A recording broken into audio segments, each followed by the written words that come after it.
Santacruz पूर्वेतील Vakola police ठाण्यात 17वा प्रजासत्ताक दिन मोठ्या उत्साहात साजरा करण्यात आला। यावेळी वरिष्ठ पोलीस निरीक्षक प्रकाश खांडेकर यांच्या हस्ते ध्वजारोहण करण्यात आले।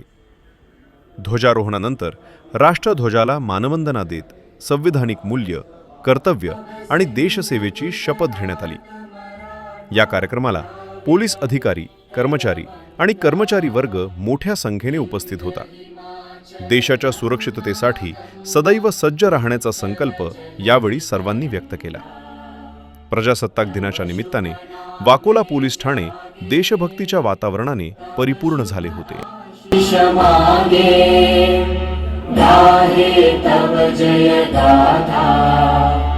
जन गण मंगलदायक जय हे भारत भाग्य विधाता, जय हे जय हे।